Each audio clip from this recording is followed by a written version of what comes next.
સુરતમાં સોનું આપવાના નામે કાગળની થપ્પીઓ પધરાવી દઈ ભાગી છૂટતા ઠગોને પોલીસે ઝડપી પાડી તેઓ પાસેથી 1 કરોડની નકલી નોટો જપ્ત કરી હતી. સુરતમાં ઠગાઈના અવનવા કિસ્સાઓ સામે આવી રહ્યા છે, ત્યારે ઠગોની નવી મોડસ ઓપરેન્ડરી સામે આવી છે.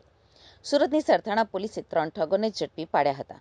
સરથાણા પોલીસે સસ્તું સોના આપવાના નામે લોકોને ઠગતી ટોળકી પાસેથી 1 કરોડની નકલી નોટો કબજે કરાઈ હતી. તો આરોપીની પૂછપરછ કરાતા તેઓએ કબૂલાત કરી હતી કે સોનું સસ્તામાં આપવાની લાલચ આપવાની સાથે ઓરિજિનલ નોટના ડબલ કે 3 ગણા કરી આપવાની પણ લાલચ ઠગો આપતા હતા.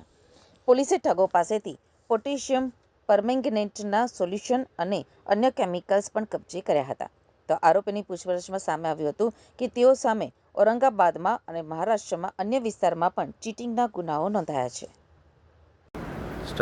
લસકાણા પોલીસ સ્ટેશન ખાતે રજીસ્ટર થયેલ એક ગુના બાબતે ફરિયાદી રતિલાલ નાથાણી નાઓ પોલીસ સ્ટેશન આવીને જણાવેલ કે અમોએ આ કામના આરોપી સુરેશભાઈ અને સંજયભાઈ ઉર્ફે બંગાળી તથા મુન્નાભાઈ આ ત્રણેય નામોના સંપર્કમાં આવેલ એના મિત્ર રફીકભાઈ થકી અને તેઓને જણાવેલ કે અમારે એક સોનું અમારે વેચવા જે બેંકમાં ગઈ હોય સોનું વેચવાનું હોય તો ઓછી કિંમતમાં આપવાનું છે. આથી રફીકભાઈ અને રતિલાલભાઈ બંને તેની પાસે ગયા અને 3 લાખ રૂપિયા આપી અને સોના માટે સોનું ખરીદેલું હતું અને આરોપીઓએ જણાવેલ હતું કે આ સોનું અમે બેંકમાંથી છોડાવીને તમે આપી દેશું, આ રીતે જણાવેલ. ત્યારબાદ ફરિયાદીએ સોનાની વારંવાર ડિમાન્ડ કરતા તેઓએ એક વખત એક જગ્યાએ બોલાવીને મિટિંગ કરી એમ જણાવેલ કે સોનું નહીં પણ અમે તમને જે પૈસા આપશો એના 3 ગણા પૈસા અમે તમને આપશું.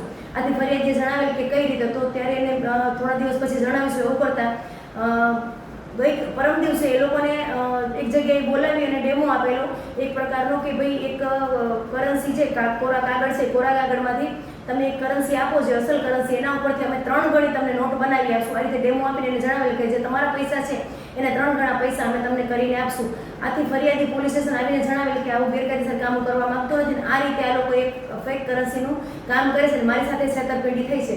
આવી રીતે ફરિયાદી આવીને જણાવતા પોલીસે ત્યાં રેડ દરમિયાન જે કાગળના જે કરન્સી છે, કરન્સી ટાઈપના પીસ અને ત્યાં અલગ અલગ પ્રકારનું કેમિકલ તેમજ જે આરોપી સંજય ઉર્ફે બંગાળી જે છે એના ખિસ્સામાંથી 500ના દરની 3 ફેક કરન્સી મળી આવેલ છે, જે અમે યુવી રેઝમાં જોતા અલગ અલગ કલરની દેખાઈ આવતા એને ફેક કરન્સી ગણી અને તેમજ આજે કોરા કાગળો મળી આવેલા છે કે જેની કે જે 500ની નોટના છાપવામાં આવે તો 1 કરોડ રૂપિયાની કરન્સી 500ની છપાય તે અને આ કેમિકલ કબજે કરેલું છે.